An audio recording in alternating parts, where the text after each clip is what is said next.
Please like and subscribe. Please like and subscribe. 5-minute Marvel Spiderman Stories.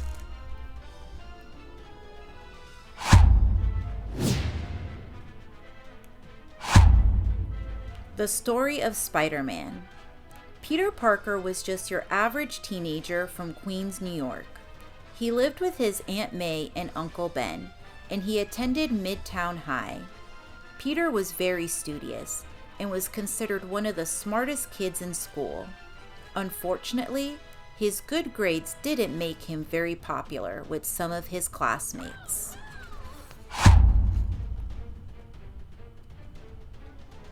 Flash Thompson, the school bully, regularly tormented Peter. One day, Flash pushed him to the ground, and Peter's books and papers scattered everywhere. "Hey, Parker, you dropped your books," Flash sneered. School was tough for Peter, but he was always happy at home. Aunt May and Uncle Ben loved Peter completely. Uncle Ben always reminded Peter that he was going to do something special with his life. "You're incredibly smart, Peter," Aunt May said. "You have the ability to be anything you want to be." "Well, actually, I was thinking that I might want to be a scientist someday," Peter replied. Uncle Ben put his arm around Peter. "A scientist is a very important job. Science is power. And remember, with great power comes great responsibility." Wow.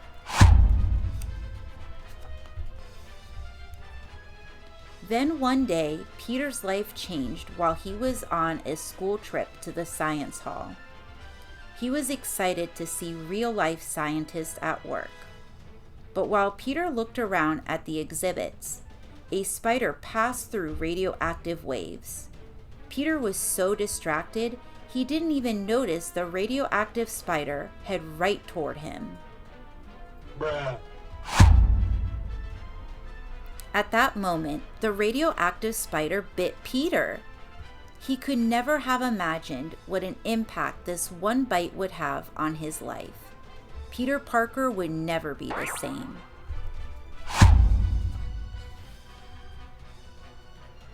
Before Peter knew it, he had adopted many characteristics of a spider. He could cling to walls, he was super strong, and he always had spider sense. This meant that Peter experienced a strong tingly feeling that alerted him to danger. These skills made Peter extremely powerful. Peter wanted to keep his identity a secret, so he stayed up all night creating a spider suit and mask. He even stitched a large spider on the front of it. Peter also worked hard to figure out how to control new powers. Using his vast knowledge of science, he made web shooters and practiced shooting them in his bedroom. Peter's super strong webs stuck to every surface. Soon his entire room was covered in webs. "Okay, so it's not as easy as it looks," Peter thought. What?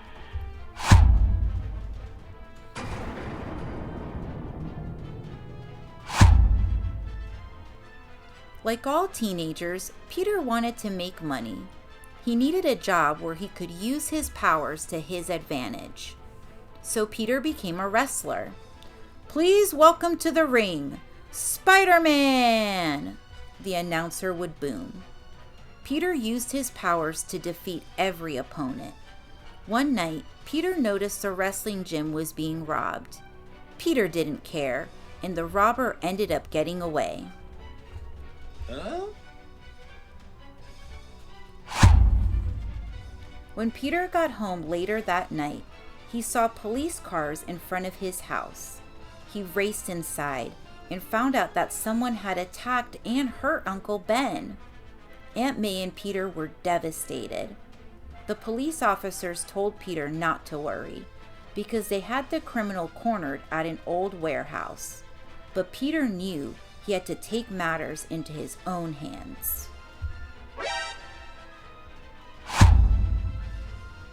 Peter put on his Spider-Man suit and swung through the city.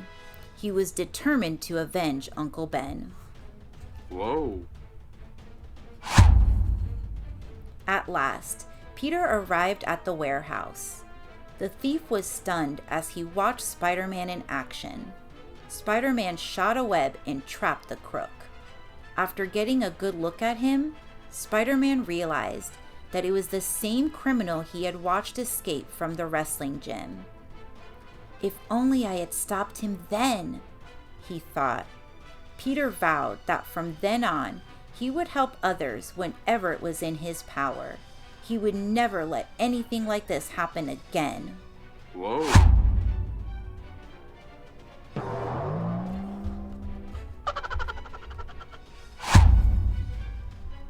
Just 1 month earlier, Peter would have been busy studying for his chemistry final, like any normal teenager. But everything had changed. He might still have to do homework from time to time, but Peter was also Spider-Man. The next day at school, everyone couldn't stop talking about Spider-Man. "I think he's great," Flash said as he looked at an article about the new hero. "He's just trying to help the city." Peter smiled. If only Flash knew who Peter really was. Wow. The next day, Spider-Man heard about another criminal on the loose in Manhattan. Spider-Man swung down to confront the villain, who he had discovered had the ability to control electricity. It was Electro.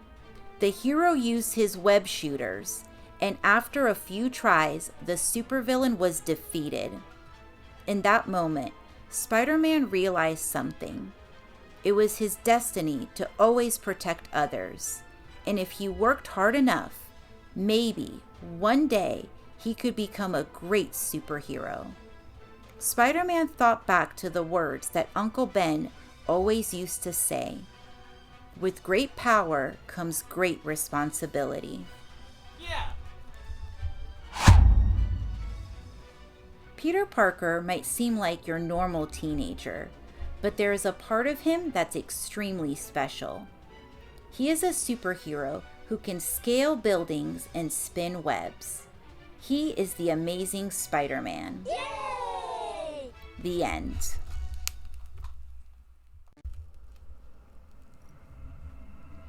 Five-minute Marvel Spider-Man Stories.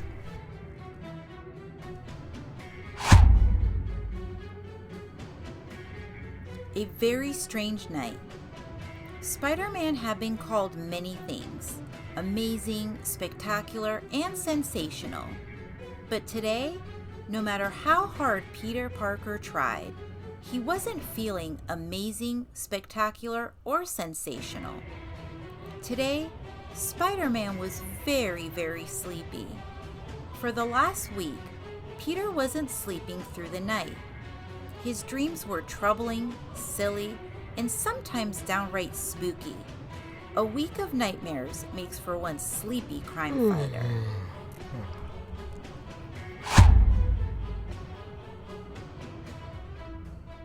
Peter didn't think much of it until one very long spider yawn almost allowed Shocker to ruin the policeman's ball.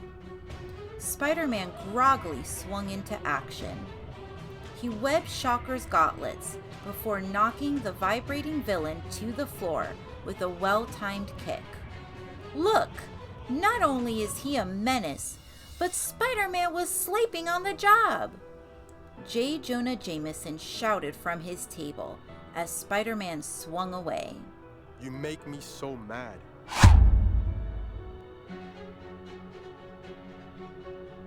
Spidey knew he needed to see a specialist, someone who was truly an expert on dreams and the human mind, and he knew just the doctor to call.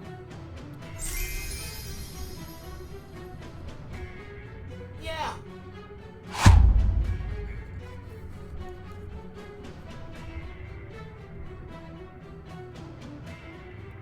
Dr. Strange!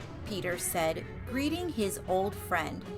"I'm sorry to interrupt, but I've been having trouble sleeping?"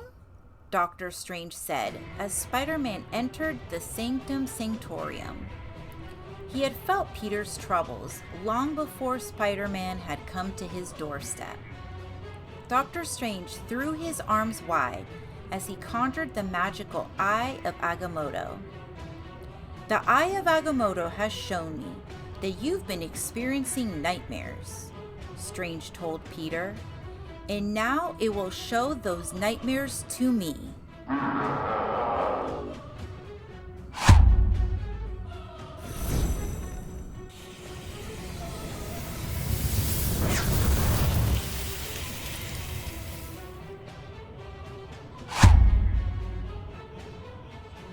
Soon, Doctor Strange was looking at Spider-Man's nightmares.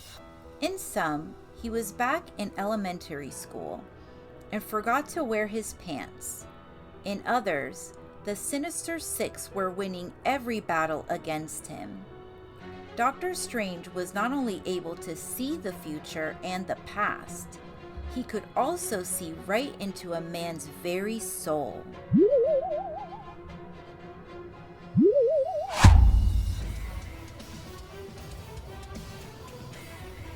Your sleep is interrupted by the supernatural.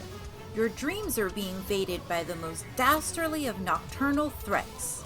Your mind is plagued by the villainous Nightmare himself, Strange shouted. With a snap of his fingers, Strange placed Peter into a deep trance. Then, with the help of the Eye of Agamotto, he dove straight into Peter's dreams. This is not a dream.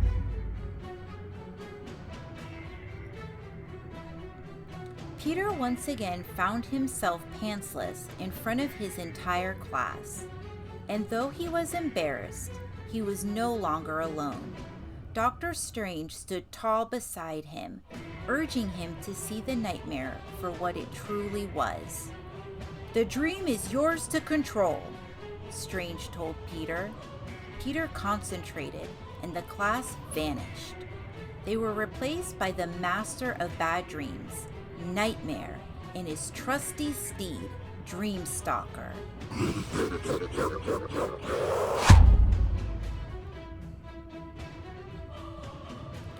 "The Sorcerer Supreme commands you to release your hold on this hero," Strange shouted. But Nightmare simply laughed. "I take powers from dreams, Dr. Strange," Nightmare began. "And with a hero as strong as Spider-Man, I'll finally be great enough to defeat you."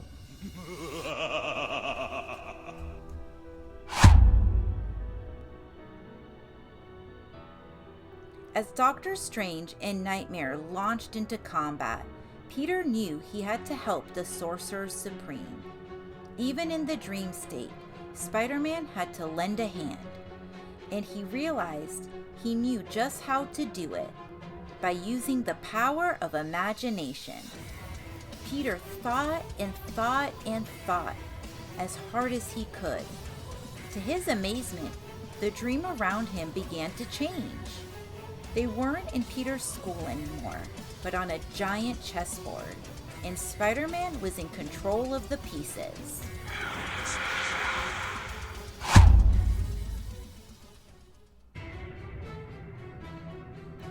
"It would seem Spider-Man is using the powers of his own dreams against you," Doctor Strange declared to Nightmare.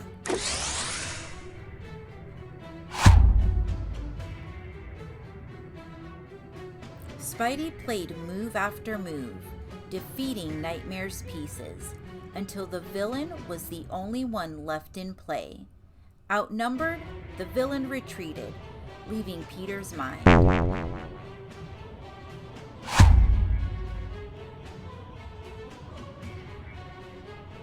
"You've won today, Strange, but you've not seen the last of me," Nightmare shouted as he rode Dreamstalker out of Peter's mind and back to his home in the Shadow Realm. "Don't worry, I look forward to defeating you again," Dr. Strange replied.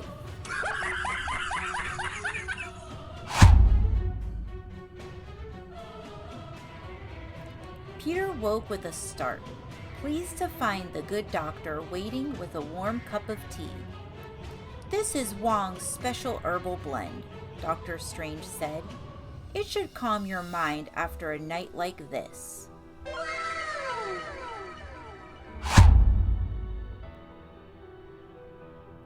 After saying goodbye to his old friend, the tired hero swung home, changed into his pajamas, and slipped under the sheets. There were no monsters under the bed, and the only things in his closet were his clothes and his spider suits.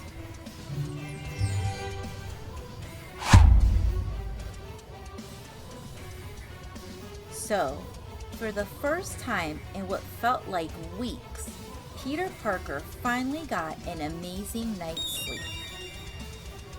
Good night. The end.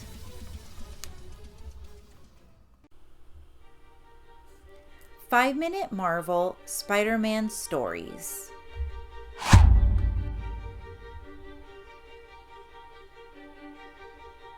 The Widow's Sting. Spider-Man was casually swinging through the streets of New York City. It was the weekend, and crime fighting had been kind of quiet. Not that he was complaining. Sometimes a superhero could use a nice day of just wall crawling and web slinging.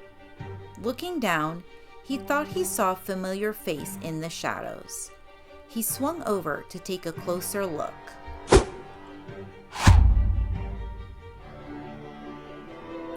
Landing on top of a building, he found himself face to face with the famous Avenger, Black Widow. "Hey, Widow, making the rounds?" Spidey asked. "I'm having a slow day. How about you?" At first, Black Widow looked surprised to see him, but then she smiled. Wow. "I guess it is rather a light day, isn't it?" she agreed. Spider-Man noticed she was staring at something. He followed her gaze to Avengers Tower in the distance. "If you're looking to head home soon, I could give you a ride," he offered, Spidey style. Black Widow's smile widened. "Yes, it would be wonderful to see the Avengers again." Again, Spidey thought. Black Widow is an Avenger. Wouldn't she be there all the time? But Spider-Man, not being an Avenger himself, shrugged it off. Black Widow climbed onto Spider-Man's back. "Hold on," he said as they swung toward Avengers Tower. 5 minutes later. Okay, let's go.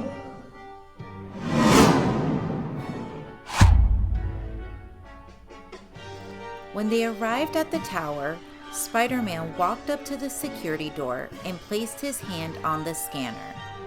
"Avengers guest, Spider-Man, identity, confirmed, welcome," the computerized voice said. "What a friendly building," Spidey noted. The doors opened, and Spider-Man began to walk inside. Black Widow started to follow, but Spider-Man stopped her. "Don't you have to check in?" Black Widow lifted her cold eyes. Spider-Man's Spidey sense tingled. "Of course," Black Widow said, placing her hand on the security scanner. The alarm began to sound. "Identity unknown, intruder alert, intruder alert."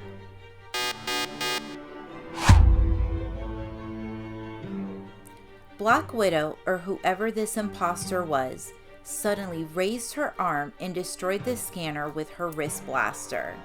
"Hey, that was a very friendly computer. You didn't have to blow it up like that, fake Widow," Spider-Man said. The Black Widow imposter lunged at Spider-Man. She was trying to get into Avengers Tower.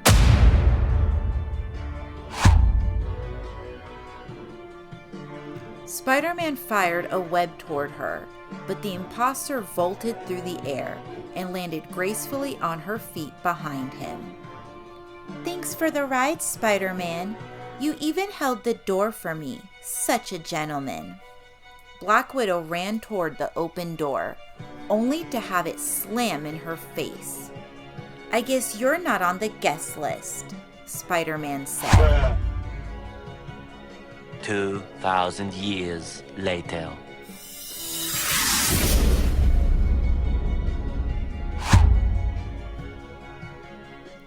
Frustrated, the false Black Widow blasted the doors. The doors still didn't budge. "Keep knocking. I don't think they're gonna let you in," Spider-Man said. As Spider-Man and the imposter began to fight, a familiar-looking shield blocked one of the blasts that was about to hit Spider-Man. Another bolt of energy came shooting down from above, landing near the imposter's feet.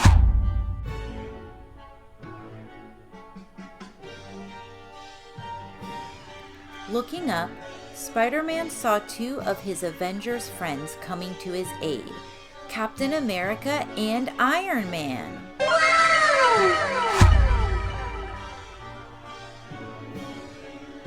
"Boy, am I glad to see you guys," Spidey said. "Oh, and even though it looks like it, that is not Black Widow." "We know," said Captain America. "The real Black Widow is away on a mission. That and this widow is trying to blast you," Iron Man said as he flew down to face whoever was impersonating their fellow Avenger. The false Black Widow flipped and dodged Cap's shield as she fired her wrist blaster at Iron Man. "If only you had stepped aside and let me through, Spider Fool." You make me so mad.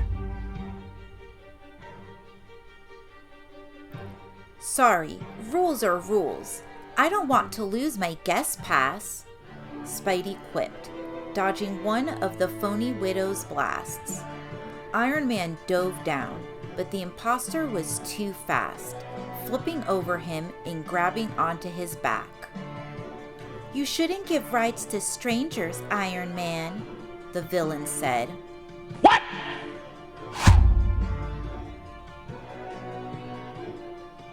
Suddenly, Captain America's shield flew from behind and struck the imposter in the knees, knocking her to the ground with a thud.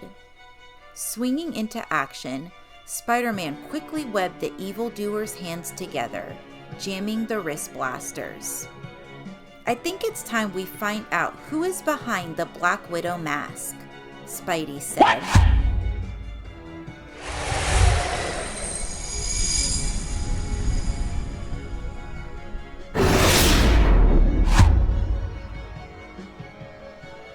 Spider-Man pulled on the imposter's hair, but instead of a wig coming off on his hands, the foe's entire body changed.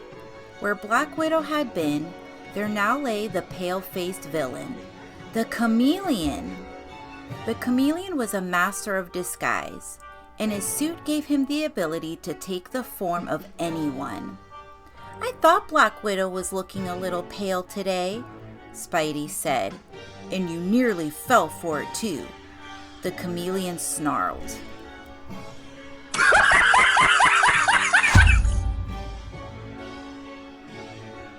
As Iron Man flew away from the Chameleon, Spider-Man turned to Captain America. "I hope this doesn't mean I'm banned from Avengers Tower for life." Cap laughed. "Spider-Man, if you hadn't made sure that imposter followed the rules, the Chameleon would have been able to sneak in. You're always welcome here, son." Spidey was relieved. "Good. Can we go inside now? Avengers Tower has the best video games and snacks in town."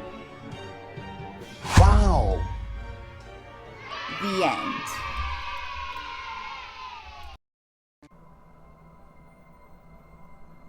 Five-minute Marvel Spider-Man Stories.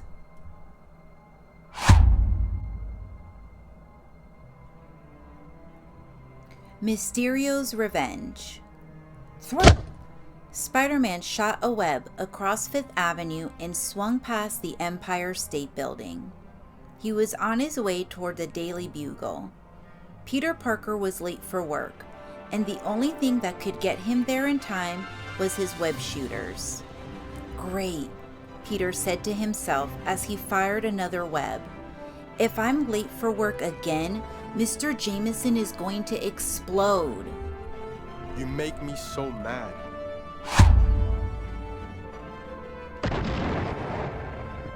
Just then, an explosion of green and purple smoke erupted from the top of the Daily Bugle building. Yikes! I didn't think he'd literally explode, Spidey said. Better get in there to see if anyone needs help. Landing on the side of the building, Spider-Man crawled up the wall and looked through the window into the smoky office. That's when he heard a booming voice, and his spider sense started to tingle.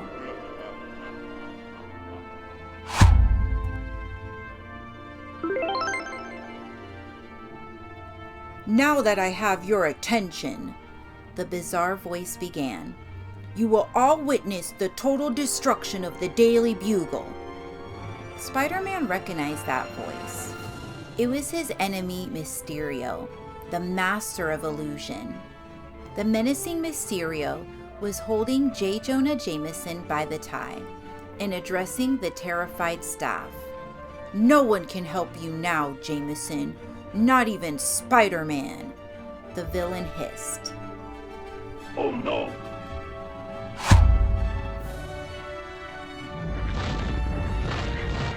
That's my cue, Spidey said as he launched himself at the villain. Spider-Man caught Mysterio by surprise, and the two tumbled to the ground, locked in combat. As the superhero and supervillain continued to fight, Jameson crawled to the exit. He jiggled the doorknob frantically, but all the doors had been locked from the outside. They were trapped.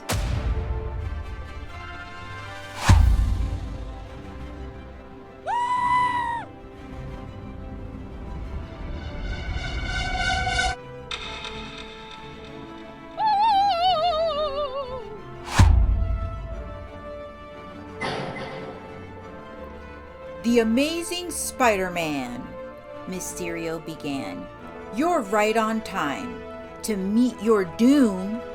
Mysterio raised his arms, and the newsroom filled with thick green smoke. Then the villain disappeared into the fog right before everyone's eyes. Meet my doom, Spider-Man said. What do you suppose he meant by that?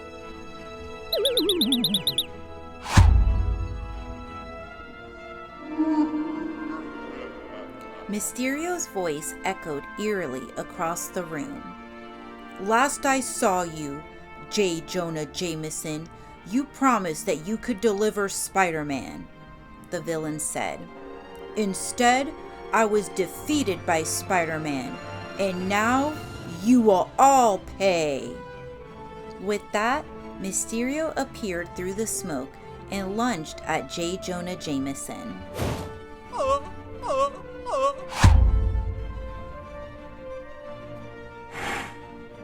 Oh no! Spider-Man knew he had to act fast. He fired a web and swung toward the villain. With unbelievable strength and speed, the Amazing Spider-Man kicked Mysterio in the chest, and then fired another web at Jameson, sticking him to the wall. Sorry to disappoint you, Mysterio, but I don't have plans to meet my doom for at least another 60 or 70 years, Spidey said.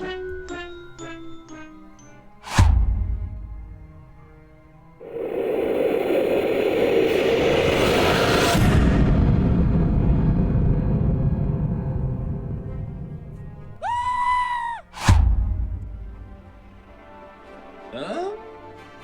Spider-Man stood above the trapped Mysterio and removed the villain's glass helmet. But Spidey was shocked at the person he saw beneath the mask. It was Peter Parker. Parker? Jameson yelled. You're Mysterio? Wow, How dare you? Mysterio was a master of disguise, but only Spider-Man knew that the villain wasn't really Peter Parker. This must have been the disguise he was going to use in order to escape, Spidey thought. But how is Spider-Man going to save everyone in the Daily Bugle and prove that Mysterio wasn't Peter? While all these thoughts ran through Spidey's mind, the villain leaped forward and attacked. Ah!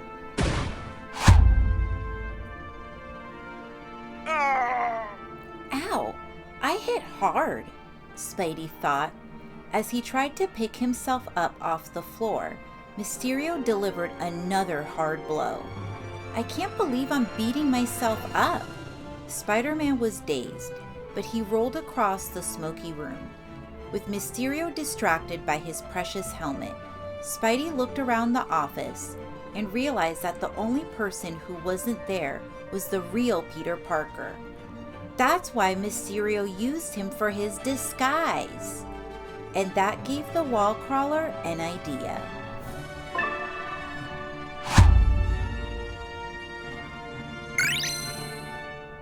Spidey jumped across the room and crawled along the wall, completely hidden by the smoke. He grabbed a hoodie off a desk, zipped it up to cover his suit, and removed his mask. Now it looked like the real Peter Parker had shown up. Hey guys, sorry I'm late. Mysterio turned, enraged. No! How did you get in? Oh no.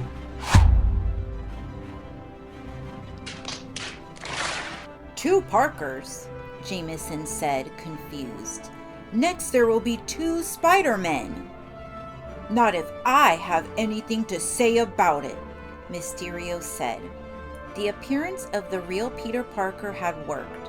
While everyone was distracted, Peter ducked beneath the smoke, put his mask back on, and charged at Mysterio.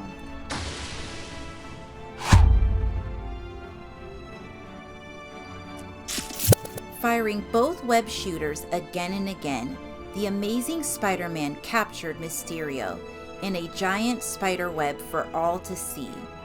Then, with a crash, the police finally broke into the newsroom, just as Spider-Man jumped out the nearest window. "Here you go, boys," Spidey said to the cops as he swung away. "One gift-wrapped supervillain, courtesy of you-know-who." A few moments later. A few minutes later, the real Peter Parker entered the newsroom. J. Jonah Jameson, who was still stuck to the side of the wall, looked down at him. "Parker," JJJ said, "you're late." Peter sighed. It was just another day at the office for Peter Parker, and your friendly neighborhood Spider-Man.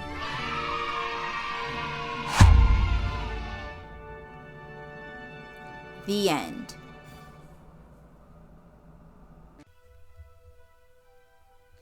Five-minute Marvel Spider-Man Stories.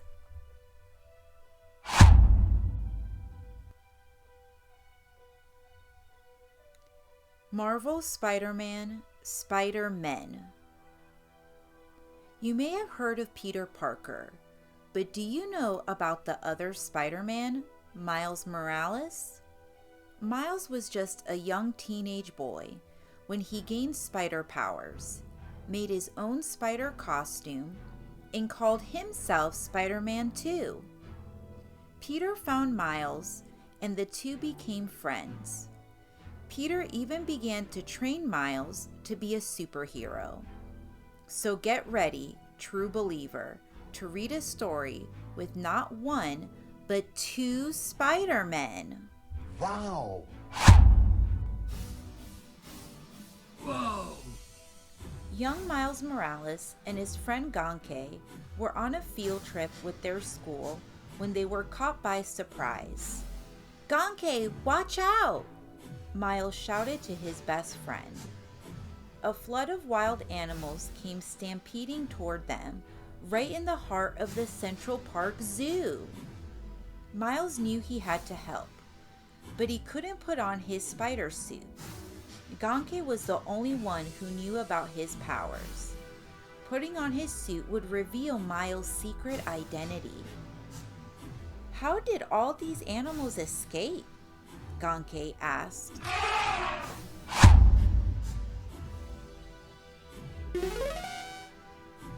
As if the universe was answering his question, the rhino charged out of the woods and came barreling down on Miles and Ganke.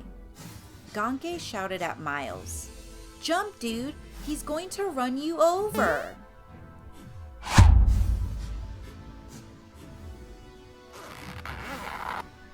Luckily for Miles, the original Spider-Man snagged Rhino's horn just in time to save Miles from revealing his secret, and from a lot of bruises. "Yeehaw! You're worse than a bucking bronco, Rhino!" Spider-Man shouted. When Miles realized that the Spider-Man was there to help, he was thrilled. Yay!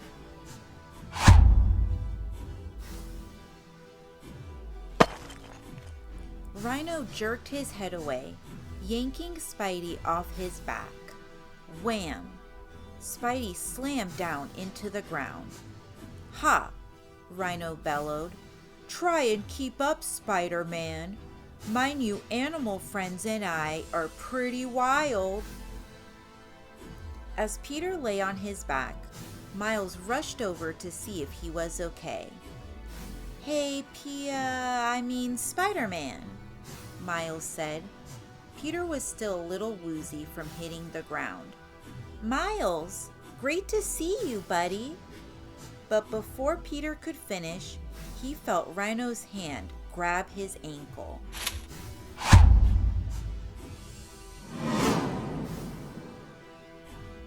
Rhino flung Spidey through the air. As Peter whizzed by, he asked Miles, "How are your grades holding up?" Peter was tossed out of sight. Miles stood face to face with Rhino, but he didn't budge, not 1 inch. "No one scares animals and little kids when I'm around." "You've got some nerve, kid.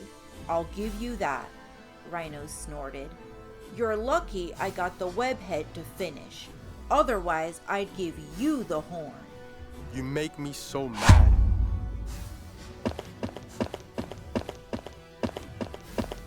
The Rhino stormed off to find Peter Parker. He didn't realize that Miles was also a Spider-Man. Miles looked left and right. All of his classmates, even Ganke, were gone. He remembered what Peter once told him. With great power comes great responsibility. Without another thought, Miles slipped on his mask and pulled on his suit. Wow.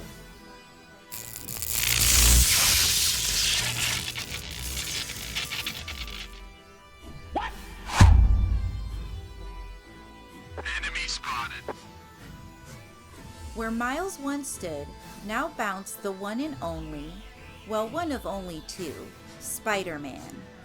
Miles' kick to Rhino's head was enough to give Peter a chance to get loose from the supervillain's grip. "Thanks for the assist, Spider-Man," Peter said. "How cute! The Spider-Men have come to meet their doom," Rhino snarled. As Peter dodged Rhino's attacks, he called to Miles. "I need you to wrangle the zoo animals before they cause any more damage." Miles was hurt. "You don't want my help battling Rhino?" Before Peter could respond, Rhino poked his horn right into Peter's behind. Yowza!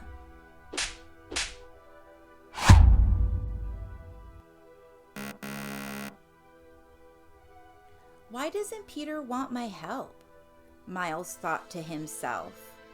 Maybe I'm not cut out for this whole superhero thing after all. But just when Miles began to doubt himself, he remembered there was a job to do. It was his responsibility to wrangle the animals, and if that's what Peter needed, then that's exactly what he was going to do. Oh, yeah.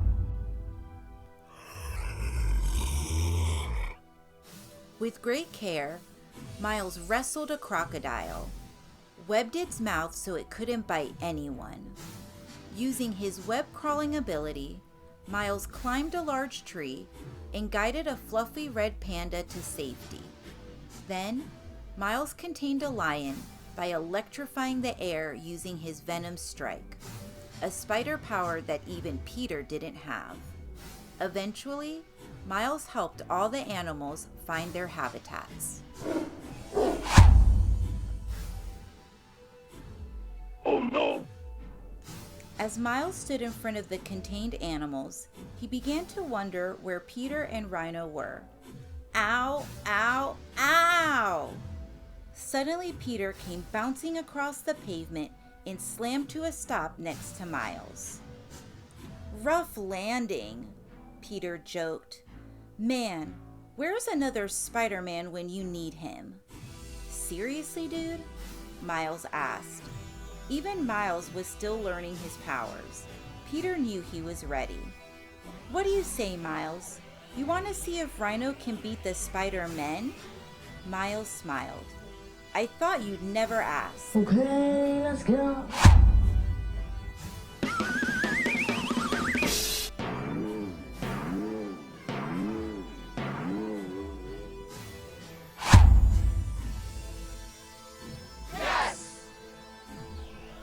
Together, the Spider-Men made the ultimate team.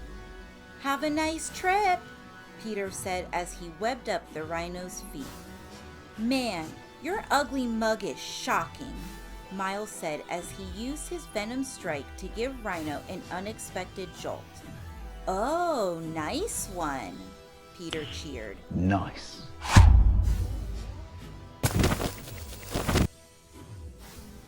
Rhino slammed into the pavement, knocking himself out cold. Do you want to make the final wisecrack? Peter asked. Miles smiled. How's this? Spider-Man, we put the no in Rhino. Peter bursted into laughter and let out a theatrical sob. My little baby is all grown up.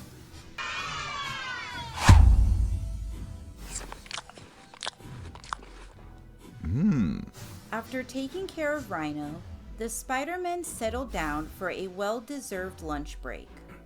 Remember when I told you that true heroes give back to their community? Peter asked. Miles nodded as he took a loud sip of his soda. Well, giving the Central Park Zoo a dude dressed as a rhino wasn't exactly what I had in mind. Miles grinned. Still, he definitely fits in.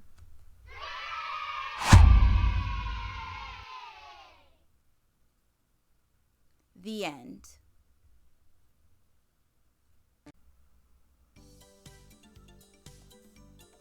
Five-minute Marvel Spider-Man Stories.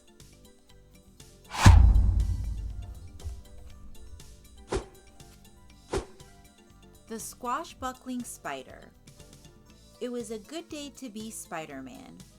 Earlier that morning, he had captured both Dr. Octopus and Sandman. Now, as the sun set, Spider-Man arrived at Avengers Tower. Nick Fury was there to greet him. Thanks for volunteering to keep an eye on the place while the Avengers are away, Nick said. Spider-Man replied with a firm handshake. Not only will I keep one eye on the place, I'll keep two. Okay. Bruh. Spider-Man secretly hoped that if he did this favor for the Avengers, they might let him join their team someday. Before Nick Fury left, he gave Spider-Man one important instruction. Watch the security monitors. Don't worry, I've got this, Spider-Man said confidently. But watching the monitors was dull, so Spider-Man decided to do some exploring. His first stop was Tony Stark's lab. Inside, Spidey found a scroll that looked like a pirate's treasure map, but the scroll was covered in strange symbols. A note below the scroll read, "Hands off." A few moments later. Spidey knew he shouldn't touch the map. The last time he fiddled around with mysterious artifacts in Tony's lab, he got sent back in time to the Old West, but his curiosity got the better of him. He held the map up to the light and saw glistening circuitry and bizarre icons woven throughout the parchment.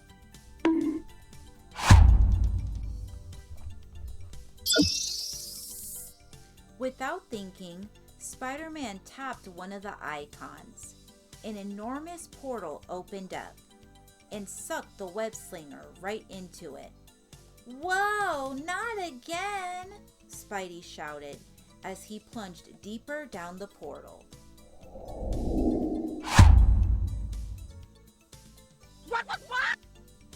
Dazed, Spidey realized he was being tied up by a huge hairy man. The man grabbed the web crawler, yanking him forward. "'Tis the masked scurvy dog who appeared out of nowhere, sir," the man growled. A massive buccaneer with a braided beard turned to look at Spider-Man. It was Blackbeard the pirate. "Oh, hello, Blackbeard, the most notorious pirate who ever lived," Spider-Man quipped. "I'd love to stay and chat, but I better get going." Spider-Man attempted to flee, but the legendary pirate was not going to let Spider-Man go so easily. What is that? Blackbeard eyed the map in Spidey's pocket. Thinking it was a treasure map, the Pirate King snatched it. Then he shoved Spider-Man onto a wooden plank that jutted out over the waves. The web slinger bumped into a man with a hook for a hand, who was already standing at the edge of the plank. "I guess we're plank mates," Spidey joked to the man, who spun around to face him. It was Nick Fury. What? Wow. "Nick?" Spider-Man said, shocked. "Who's Nick?" the man replied. Spider-Man realized that this wasn't actually Nick Fury. Nick had once told Spider-Man a story about his ancestor. "You're One-Eyed Fury," Spider-Man said. "You're that English spy. Man, I thought Nick was pulling my leg." "Will you keep your voice down, sir?" One-Eyed Fury said in a loud whisper. "I'm undercover." "How's that working out for you so far?" Spidey asked. But before they could chat any further, Blackbeard knocked Fury and Spidey overboard.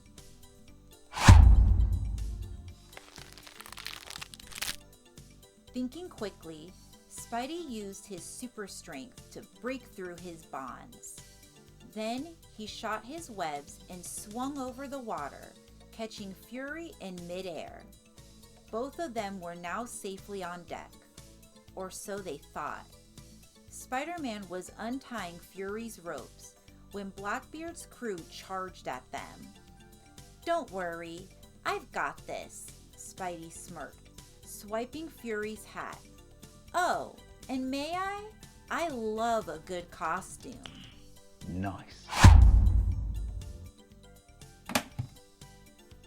Spider-Man covered the attacking pirates with a net of webbing.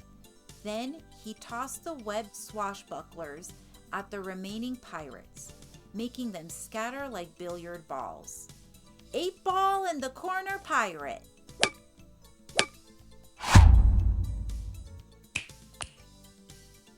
Suddenly, Blackbeard snapped his fingers, and 2 ferocious female buccaneers appeared. "Ahoy, scallywags! May I introduce ye to my buccos, Sandy Dunes and Dr. Squidlegs," Blackbeard boomed. "Ladies, attack!" Spidey turned to One-Eyed Fury. "I can't understand a word this guy says."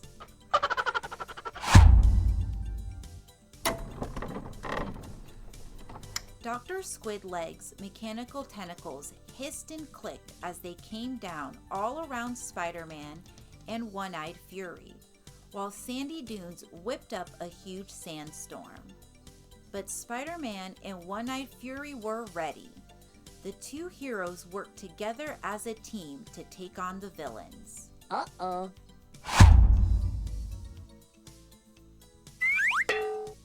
"Follow my lead, Fury!" Spider-Man shouted as he covered Dr. Squid Legs in webs. "Is that all you got?" One-Eyed Fury asked. "Watch this." The spy pressed a button on his sleeve, and his hook hand transformed into a water cannon. A jet of water sprayed out of the cannon, melting sandy dunes.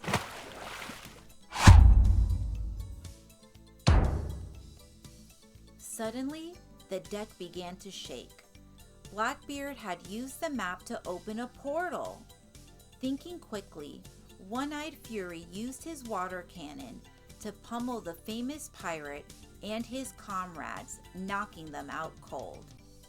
Not bad for a guy with one eye and one hand, Spider-Man said as he grabbed the map and jumped through the portal. "Thank you, sir," One-Eyed Fury called out as he took control of the ship. "I hope we meet again." As Spider-Man entered the portal, he could have sworn he saw something else fly through the portal with him.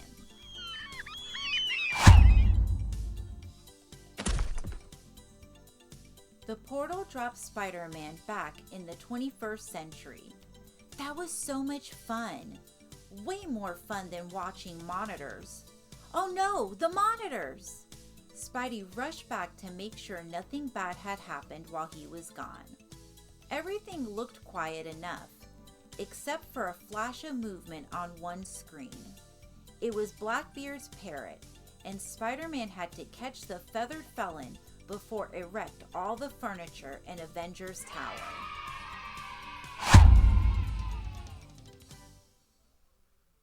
The end.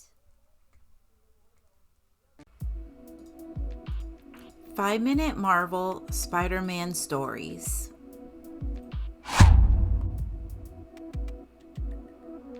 Reptile Rampage.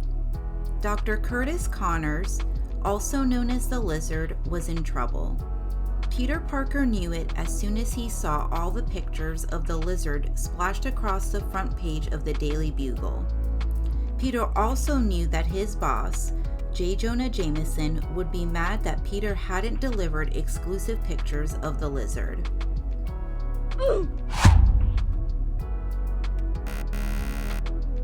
As soon as Peter walked into the Daily Bugle, J. Jonah Jameson called him into his office. "Parker, the Lizard is on the loose. I need pictures," he demanded. "I don't care if you have to camp out in a swamp. I want a shot for the front page. And I also want a picture of Spider-Man fighting the Lizard," JJJ shouted. He always expected perfection. "I'm your man. I'll get those shots," Peter told his boss. A few moments later. Meanwhile, Dr. Connor's wife, Martha, was very upset. She noticed her husband mixing up a strange formula earlier that week.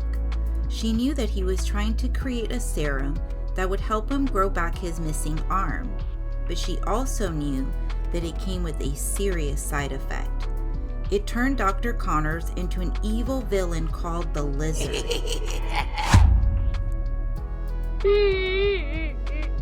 Spider-Man found Martha Connors sitting on her porch.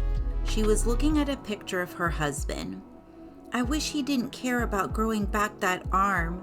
She looked at Spider-Man with concern. "I'll find him," Spidey told her. "Don't worry." "Please hurry," Mrs. Connors said. "You need to bring him to the lab and feed him the antidote." "Got it. He won't be a lawless lizard much longer. Soon, he will be back to being good old Dr. Connors."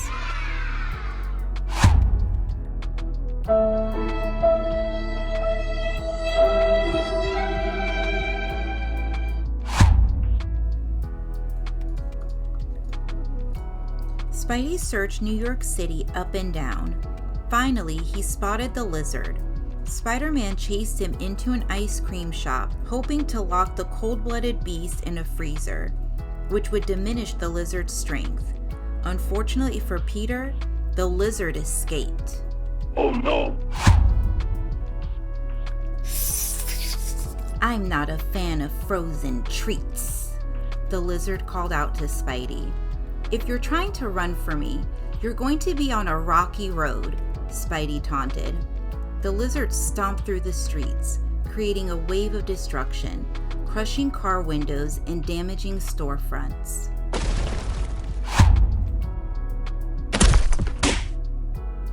Spidey trailed behind the lizard as they made their way up the building where Dr. Connors kept his lab. "Once you go in there, I can promise you're not coming out," Spidey said as he scaled the side of the building. The lizard tried to knock Spidey down with his powerful tail, but it didn't work. The lizard roared, and it echoed through the city. People came out from the surrounding buildings and crowded around to see the excitement. Spider-Man was going to save the day. Wow.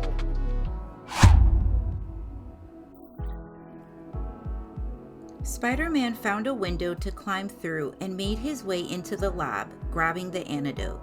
Suddenly, the lizard crashed through the door, followed by a group of angry reptiles.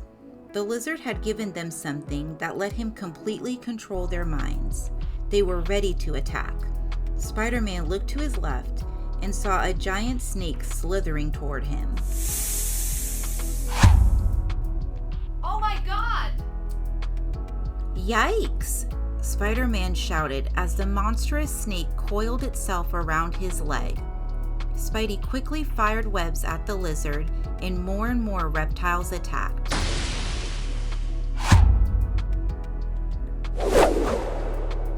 The lizard dodged Spider-Man's webs and swung his enormous tail. Spidey flew through the air, crashing straight into the lab table. But Spider-Man kept firing his webs. He didn't know if he was going to be able to fight both the lizard and the cold-blooded fiends.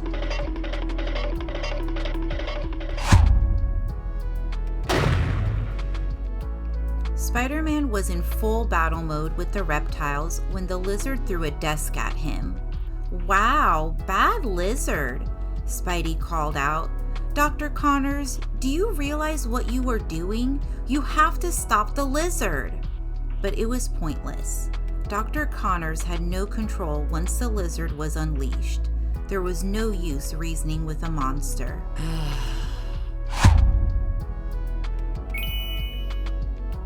In between fighting, Spidey eyed the antidote. The lizard used the opportunity to unleash his final attack. He ordered the reptiles to hold Spidey down as he began to strike him over and over. Spider-Man fought back hard, making sure not to bump into the antidote. Finally, Spidey broke free, grabbed the antidote, and poured it into the lizard's open jaws.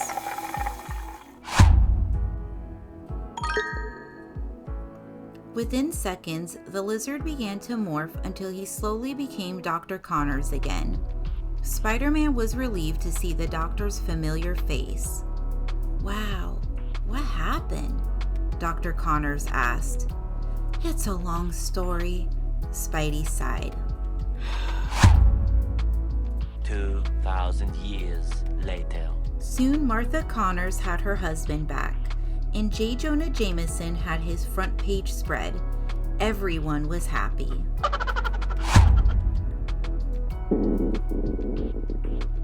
That night, Peter came home to one of Aunt May's amazing home-cooked meals. "How was your day, Peter?" Aunt May asked. Peter didn't even know where to begin. Aunt May didn't know Peter was Spider-Man, and he certainly couldn't tell her about his fight with the lizard. "Don't forget to save room for dessert, Peter," Aunt May said as Peter finished his dinner. "I picked up a pint of ice cream. Your favorite, Rocky Road."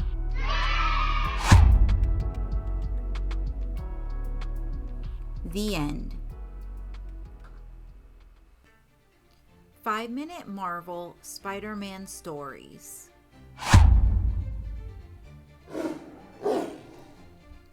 The Hunt for Black Panther. Craven the Hunter loved to hunt wild animals. The only thing he loved more than hunting was the fame that came along with it. But one day, after Craven had captured a pair of cheetahs, he didn't feel the same sense of accomplishment he normally felt after a successful hunt. Craven hungered for a new prey that would give him a real challenge. But where could he find such a foe?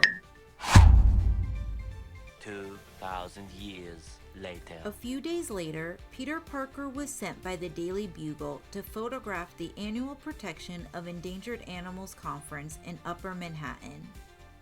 Giving the keynote speech was none other than T'Challa, ruler of the African nation of Wakanda. Yay! Peter was excited for the chance to actually see T'Challa speak. The king was a compassionate ruler and a scientific genius. But T'Challa had a secret. He was also the superhero Black Panther. In order to protect the animals of Earth, the king began, "It is our duty to fight back against illegal hunters and poachers."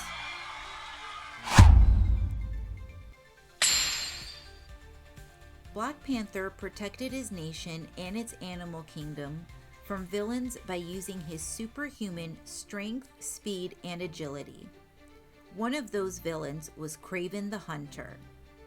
Craving a new challenge, Craven knew that this conference was the perfect place to find his next prey, Black Panther.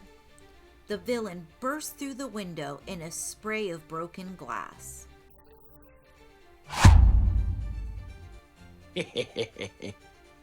"T'Challa," he bellowed, "I request a meeting with the Black Panther." T'Challa's eyes narrowed. "Black Panther will never bow to the likes of you." Craven smirked. "I assumed there would be some protest."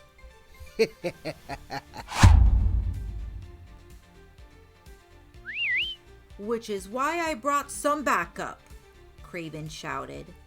Just then, Craven let out a high-pitched whistle, and two cheetahs leaped down from the window above. "No one here is allowed to leave until the Black Panther is mine." In the chaos, Peter Parker's spider senses were tingling like crazy. Peter knew he had to act fast. This place was turning into a zoo.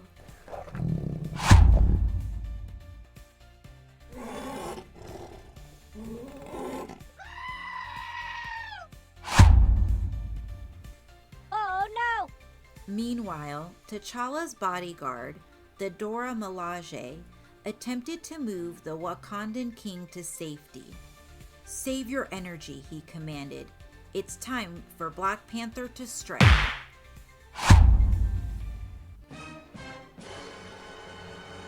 Black Panther turned around to discover he had been joined by Spider-Man.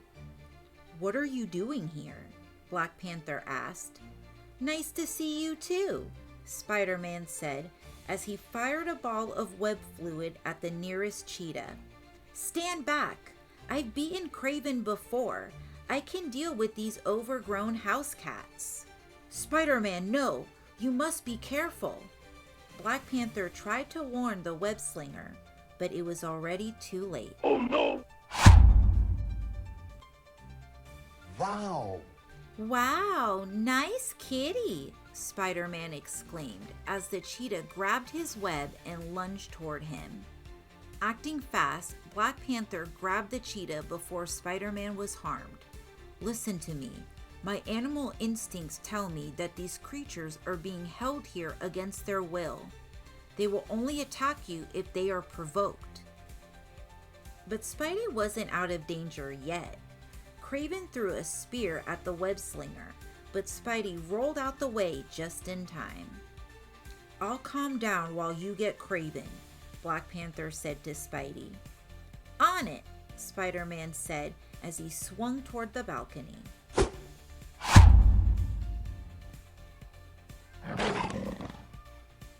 While holding back the cheetahs, Black Panther massaged the backs of their heads. Kraven had found a way to increase the aggression of these animals. Luckily, Black Panther was more familiar with wildlife. He safely pressed down on the cheetah's pressure points to relax the animal's anger. "That should calm you down," he said, petting the cheetahs.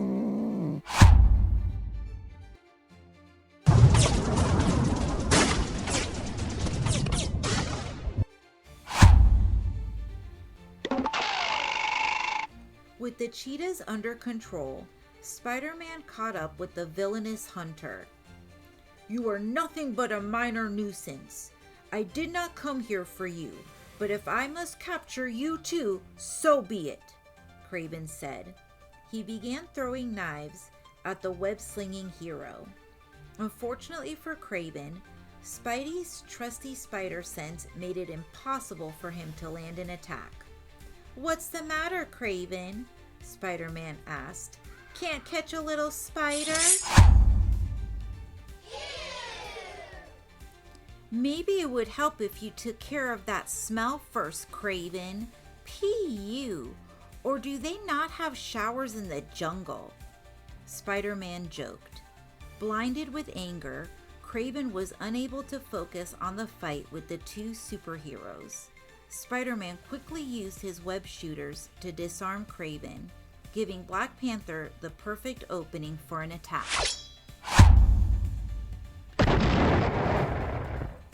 "Now you will pay for the crimes you have committed against the animal kingdom," Black Panther added, before delivering the final blow to Kraven. The hunter was clearly no match for the strength and speed of the King of Wakanda.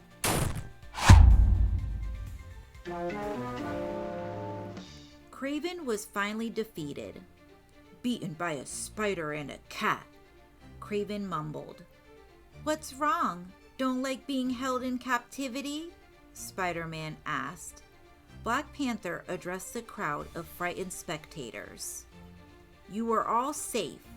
These majestic creatures are not the enemy. They deserve respect and compassion. And thank you, Spider-Man, for helping me save them." Spider-Man was caught off guard by Black Panther's kind words. "Wow, thanks, Black Panther. Now might not be a good time, but do you mind if we take a selfie?"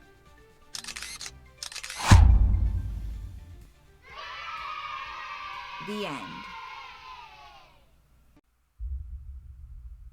5-Minute Marvel Spider-Man Stories.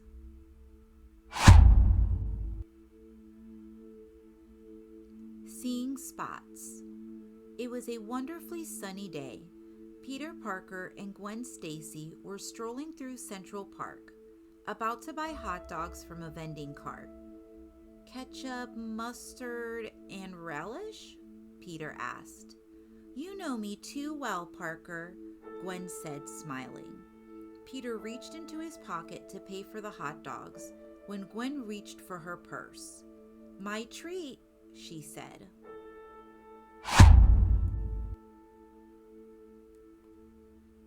Before Peter could argue, a strange black circle appeared below Gwen's purse. The friends were shocked when a white arm covered in black spots came shooting out of the hole. It grabbed Gwen's purse. Another circle appeared above them. Inside, a man's head appeared. A menacing voice erupted from the circle. "What a lovely bag! I'm sorry, but I don't believe there will be any hot dogs today."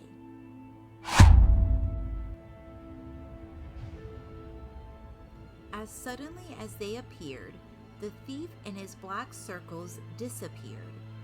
Gwen was shocked. Peter's eyes narrowed. He was not going to let some freaky villain ruin his perfect day with Gwen. "Wait here," Peter exclaimed. Before Gwen could say anything, Peter bolted out of sight.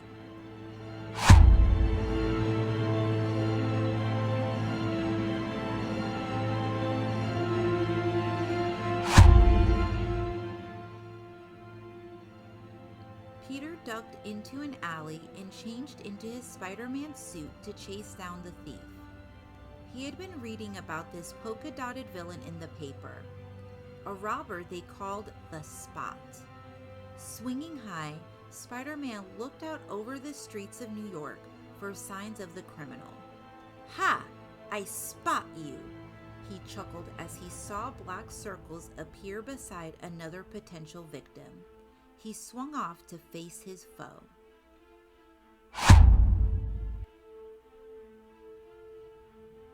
Spider-Man managed to web the purse before the Spot could snatch it.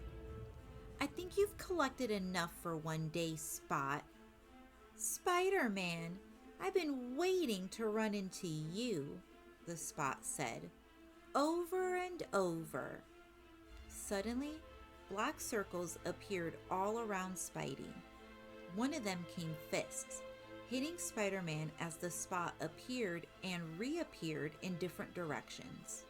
The villain was so fast that even Spider-Man's spider sense couldn't keep up.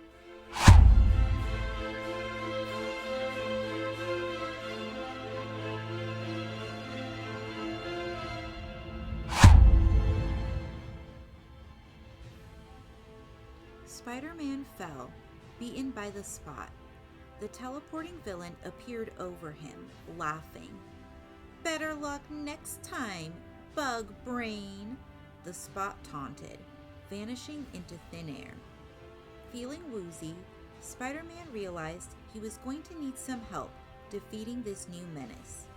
Fortunately, he knew just who to call.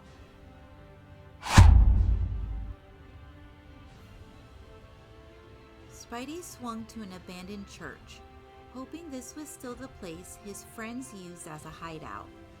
"If anyone can help me, it'll be these two," he muttered, knowing he was running out of options. The Spot was going to be hard to defeat. Although they only had teamed up a few times before, and one of the two could be kind of creepy, Spider-Man knew he could trust this duo to help him get the job done.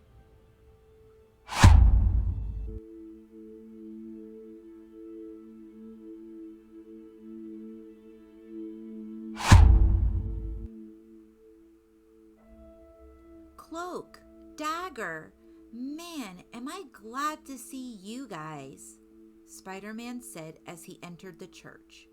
He quickly filled them in on his encounter with the Spot. "I need your help." Spidey turned to Cloak. "I know you're used to popping in and out of thin air too." "I have felt someone tapping into my teleportation force recently," Cloak noted. "It seemed this Spot and I share a connection through multiple dimensions." That gave Dagger an idea. If we could follow the energy Cloak is feeling, it could lead us to the Spot. Then my light daggers could help trap him there by draining his energy. With the plan set, the heroes dove into the darkness of Cloak's cape and disappeared.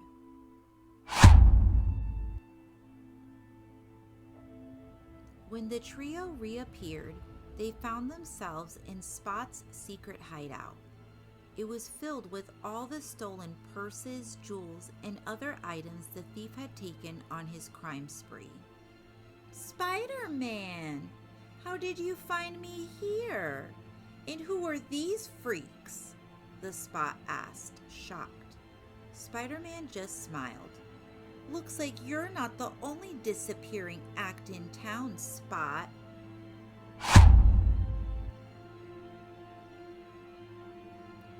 The Spot tore the teleporting discs off his suit, threw them around the room, and started to dive into them. He was ready to attack, but this time, the good guys were ready too. Bright knives shot out of Dagger's hands and burst into the dark circles. Her illuminating power filled the darkness in which the Spot thrived. They pushed out the Spot, cutting off his escape.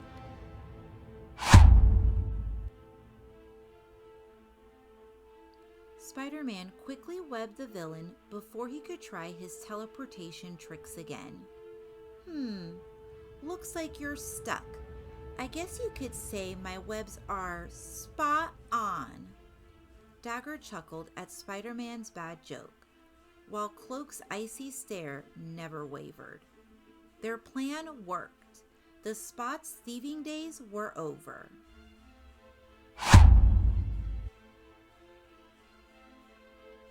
The heroes help return the stolen items. As the pile grew smaller, Spidey recognized one of the purses and grabbed it. Not enough pockets in your suit? The Dagger asked with a wink. Hey, bad jokes are my thing, Spider-Man replied. Then, with a quiet whoosh, Cloak whisked Dagger and the Spot away. Back in Central Park, Peter Parker came running back to Gwen. There was a police officer handing over her purse. Gwen, you got it back, Peter exclaimed. It was incredible, Peter. Spider-Man caught the thief and brought all the stolen items back, including my purse.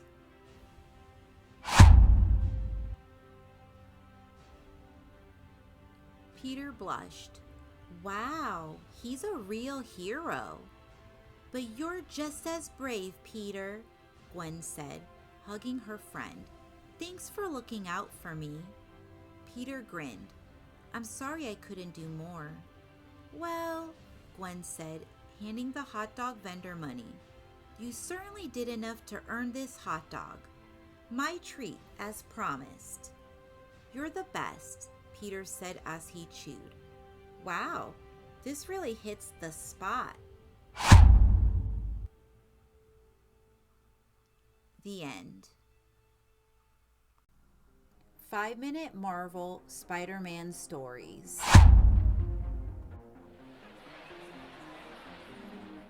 The Amazing, Incredible Spider-Hulk.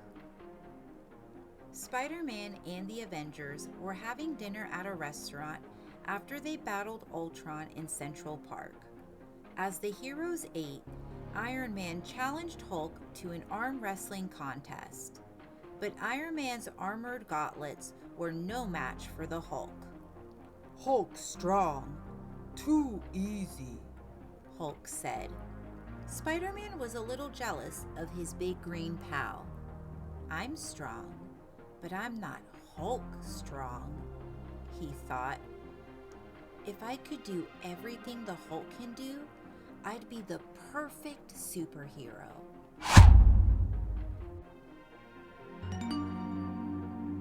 Outside the restaurant, Spider-Man watched as a little girl shyly tugged at the Hulk's pant leg. Excuse me?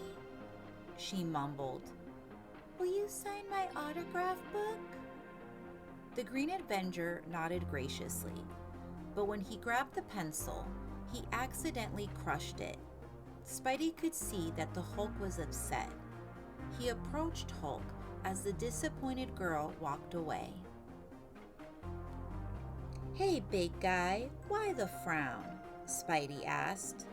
Spider-Man was surprised to hear that the Hulk sometimes wanted to be, as he put it, more puny like Bugman. Isn't that something? Spider-Man began. I was just thinking about how sometimes I'd rather be more like you. Just then, they received an important message from S.H.I.E.L.D. Nick Fury was unveiling an important new invention.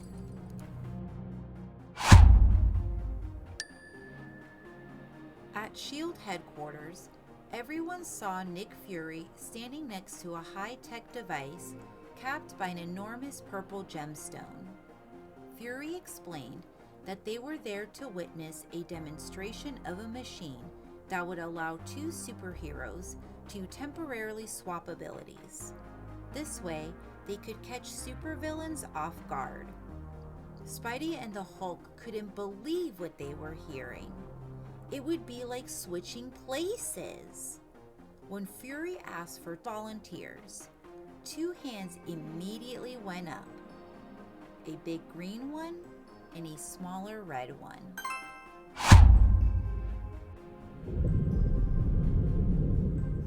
Spider-Man and the Hulk stood side by side over a big red X on the floor.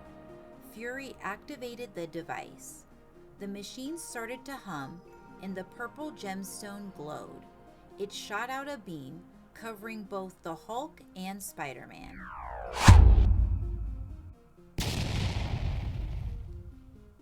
But the machine overheated, causing an explosion that shook the room. When the smoke cleared, everyone stared at the figure standing on the red X. It wasn't Spidey. It wasn't the Hulk. It looked like both of them combined. Two heroes had merged into one hybrid creature, the Spider Hulk.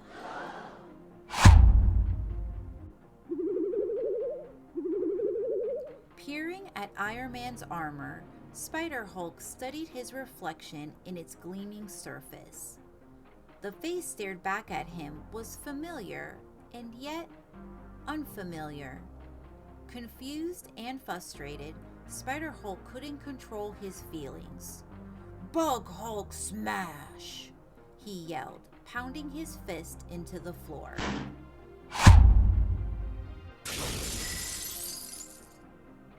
Captain America tried to calm down the heroic hybrid.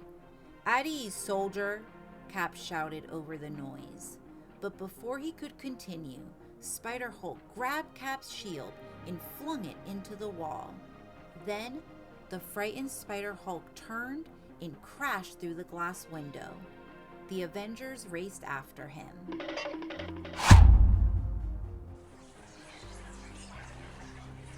Spider Hulk couldn't think clearly.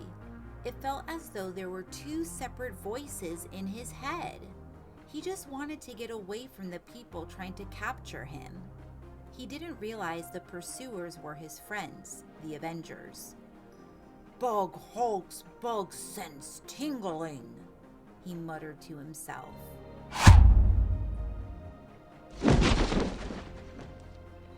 Spider Hulk tried using his webbing to outrun the Avengers, but when he attempted to swing away, his body twisted awkwardly in the air. The web line snapped and Spider Hulk fell, smashing into the pavement below. With Spider Hulk momentarily weakened, Hawkeye quickly came up with a plan. He had sometimes calmed the Hulk down with a nursery rhyme, so he sat down and began reading to Spider Hulk. It worked too well. The hybrid hero thought it was bedtime, and he fled looking for a midnight snack.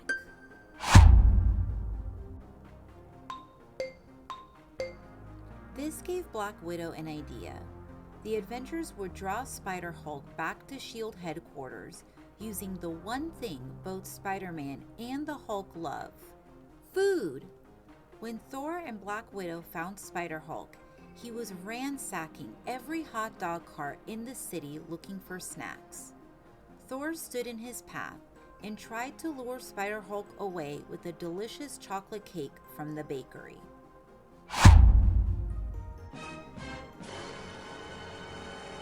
But before Thor could lead the way back to headquarters, Spider Hulk swallowed the entire cake.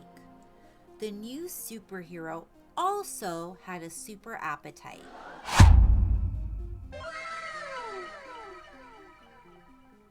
Iron Man knew that Spider-Man was really Peter Parker, a teenager who couldn't resist his Aunt May's famous wheat cakes. So the armored Avenger instructed his personal chef to make enough wheat cakes to feed a small country. In other words, enough wheat cakes to feed one Spider Hulk.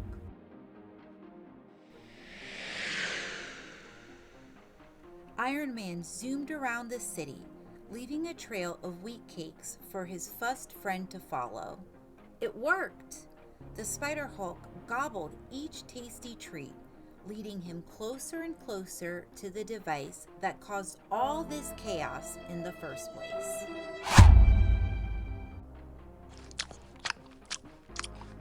Spider Hulk was so busy wolfing down the wheat cakes that he didn't notice he was sitting on the big red X. He swallowed the last piece of wheat cakes and said, Spider Hulk wants Maple. But before he could finish his sentence, Nick Fury pressed the reverse button. Once again, the purple gemstone glowed, and Spider Hulk was shot with an energy beam. When the light faded, two heroes stepped forth: Spider-Man and the Hulk.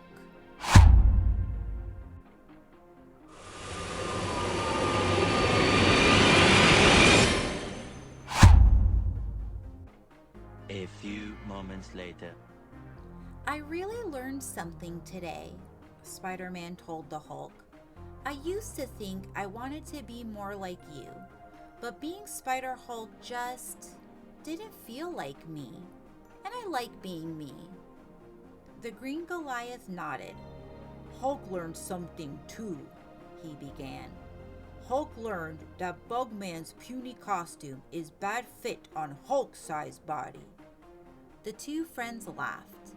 Then they patted their bellies and turned to the other Avengers. Okay, Spider-Man said with a wink. Who's up for some dessert?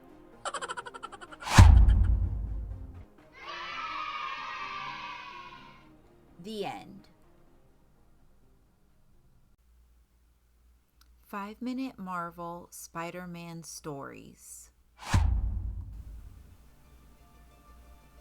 Mega meltdown.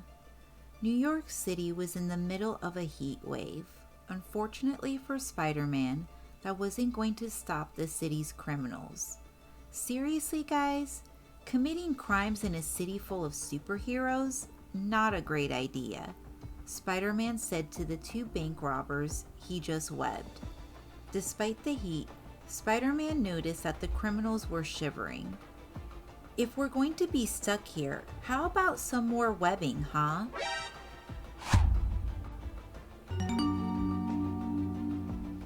Why were those guys acting like it's cold out? Spider-Man thought as he swung away.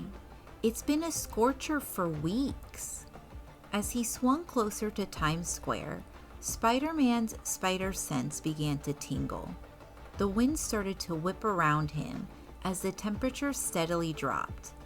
Maybe it is a little chilly today. Just then, Spider-Man came across the source of the changing weather. A gigantic portal had opened up in the sky, sending snow flurries down upon the city. Loki, the trickster god of Asgard, was standing atop a skyscraper clutching a cosmic cube.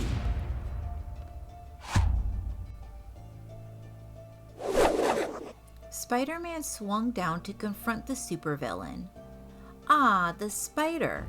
I invite you to witness the start of my glorious reign, Loki said proudly. With Earth destroyed, those pesky Avengers will finally be out of my way. Yeah, right, Spider-Man said. What are a few snowflakes going to do?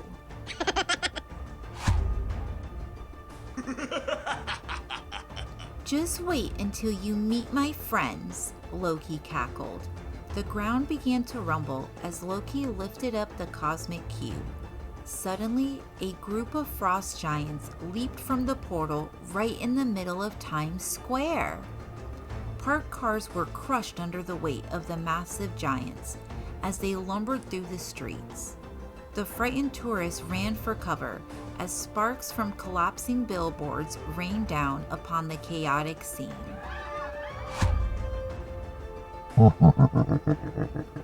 Meet the frost giants of Jotunheim, Loki said in an otherworldly voice. Now that I have the cosmic cube, they are under my control. Spider-Man knew there was only one thing to do. He leaped into action.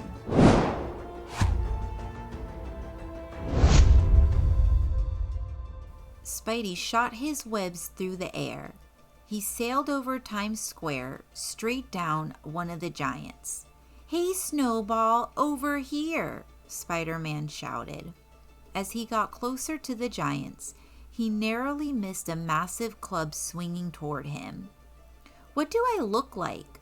Some kind of bug? He said. Spider-Man looked down at his suit. Oh yeah, well, I can't really blame you.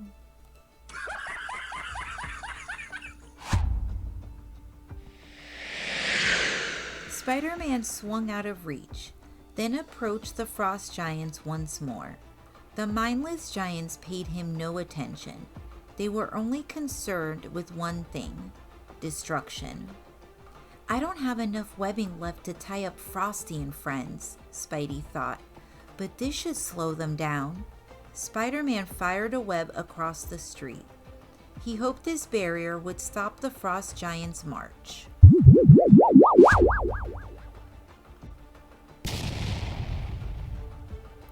It looked like the frost giants were finally going to be stopped when Spider-Man was shocked to witness the frost giants step on his web barrier, billboards to crash to the ground.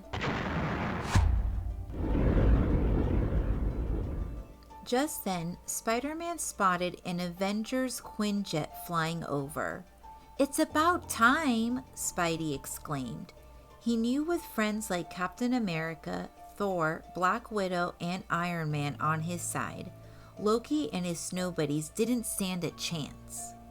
Spider-Man approached the jet as it landed on a nearby rooftop. As the cargo ramp lowered, Spider-Man saw one hero. One very small hero. "So, what's the situation here?"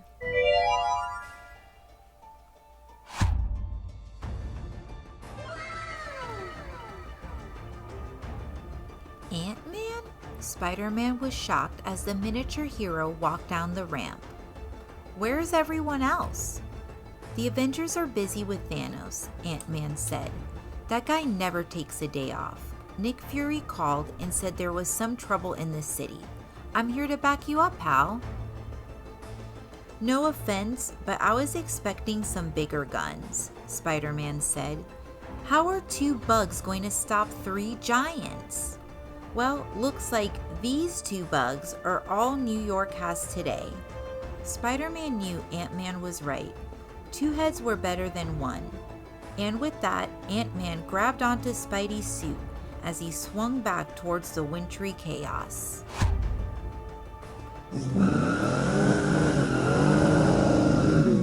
As soon as Spider-Man and Ant-Man rejoined the frost giants, one of them threw a car at the 2 heroes. "Look out!"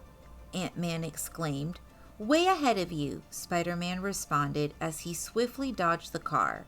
"But this heavy snowfall isn't making anything easier. Any ideas?" "Well, if they head to Central Park, I can send in some ants to ruin their picnic," Ant-Man said sarcastically.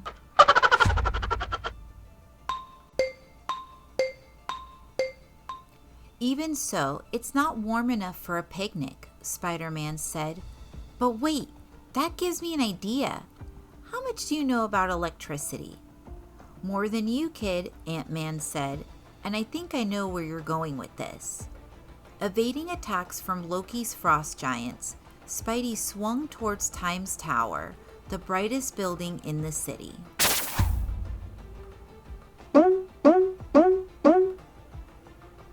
As Spider-Man approached the tower, Ant-Man was able to jump just before a frost giant grabbed Spider-Man's webbing.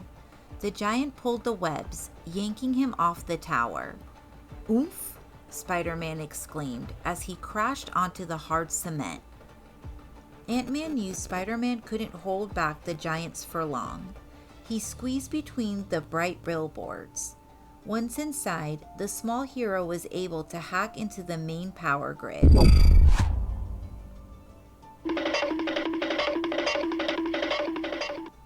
"Hey, you big bullies," Ant-Man shouted. "How about turning up the heat?" Suddenly, Times Square began to brighten. The lights became brighter and brighter until the light from the billboards was blinding. Hit with 161 megawatts of power, the frost giants quickly began to shrink until they vanished completely.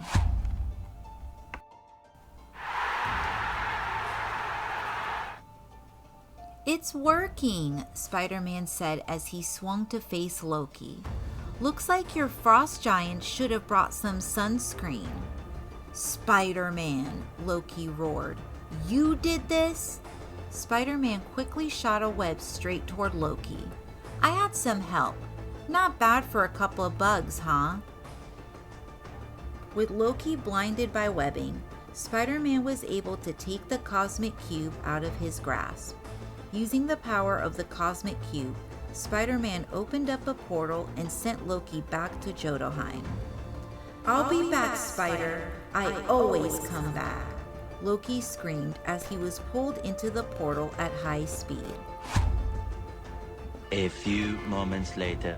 Defeated Loki melted a bunch of frost giants and caused a blackout in Times Square, Ant-Man said. Man, we deserve a vacation. You're right, Spider-Man responded, but we still have to return this cube and restore the power to Times Square. Yeah, but first, Spider, my aunts and I challenge thee to a snowball fight, Ant-Man said, mocking Loki. You're on.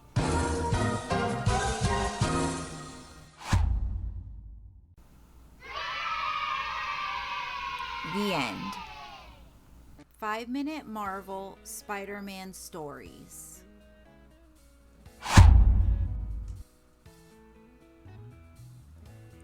Attack of the Portal Crashers. A tremendous noise echoed through the streets of New York City.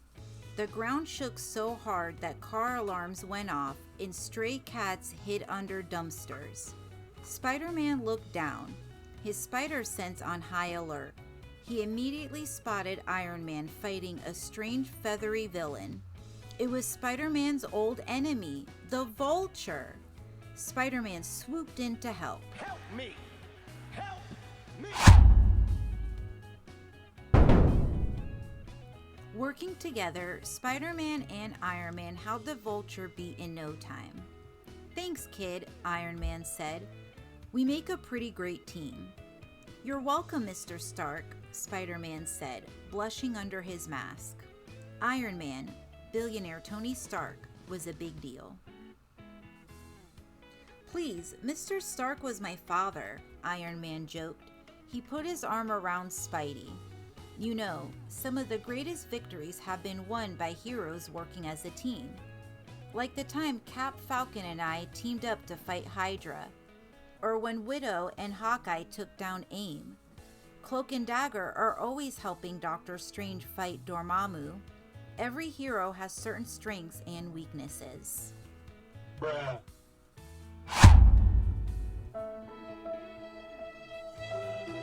Well, I usually work alone, Spider-Man explained. I don't think I've earned my place among the real heroes yet. There's no shame in needing a little help, Iron Man said with a smile.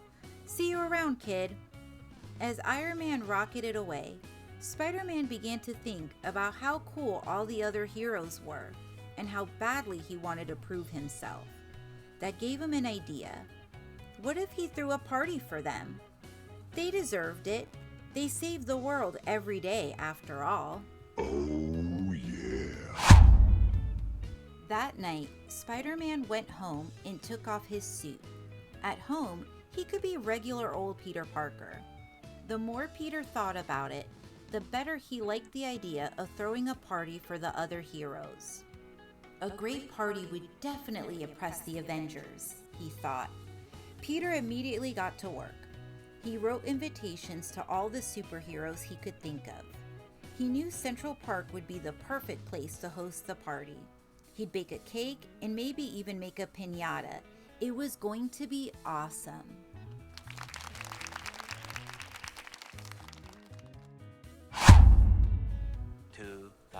Years later. Peter's invitations made their way to every famous superhero in the world. But one invitation made its way, entirely by accident, through a rogue wormhole right into the hands of Thanos, the cosmic supervillain. All of Earth's mightiest heroes in one place? Thanos said, reading the invitation. This is my chance to destroy them all in one blow.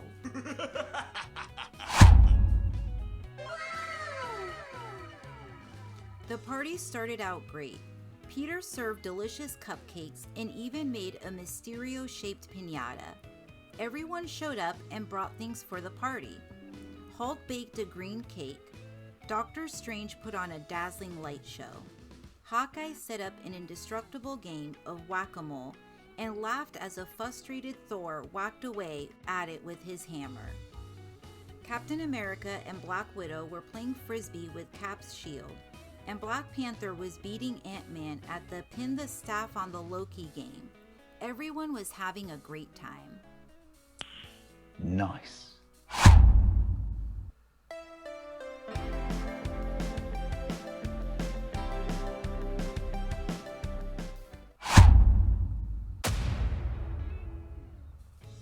Suddenly, the sky turned dark and stormy. Lightning cracked against the gray clouds. "We're under attack!" Captain America shouted as thousands of alien cyborgs started raining down on Central Park. "It's the Chitauri!" Black Widow yelled. Every hero leaped into action.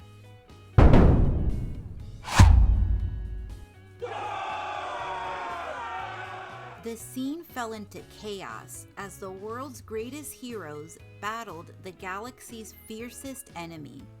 With a zap of her electrostatic cuffs, Black Widow took out several cyborgs while Thor plowed through another dozen with his hammer. Iron Man and Captain America blasted Chitauri to pieces. Black Panther slashed at them with his vibranium claws. And as for the Hulk, well, Spider-Man watched in awe. Every hero was needed in this fight, and that included him. He threw himself into the battle, firing webs at lightning speed.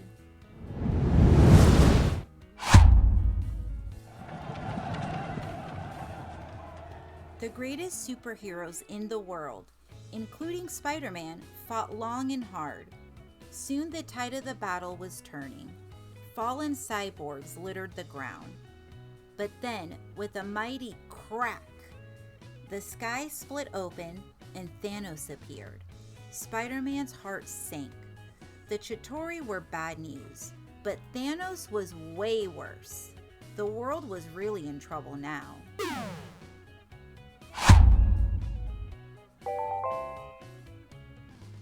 "I've got him!" cried Captain America, but Thanos saw Cap charging and threw him into a tree. Then Black Panther leaped at Thanos, kicking powerfully, but the blow bounced right off of Thanos' chest. Doctor Strange's magic couldn't contain the massive villain, and even Hawkeye's sharpest arrow bounced harmlessly away. One by one, the heroes were defeated.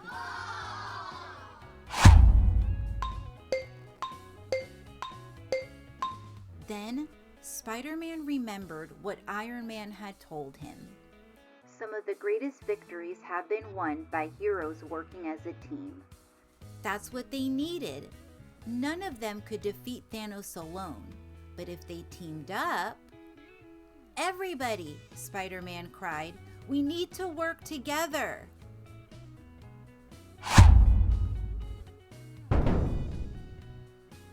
With Spider-Man leading the assault, the heroes all fell in.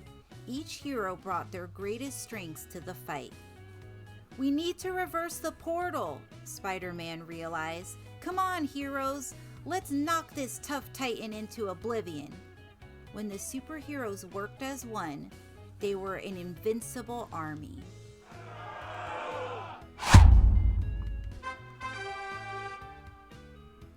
In the fiercest battle Central Park had ever seen, Spider-Man and his heroic friends banished Thanos to a far-off dimension in the multiverse. The world was safe.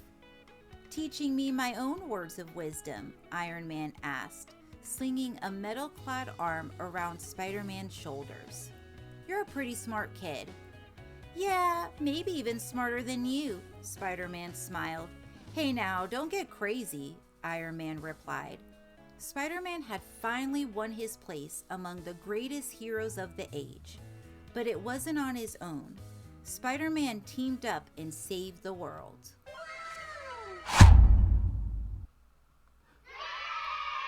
The end.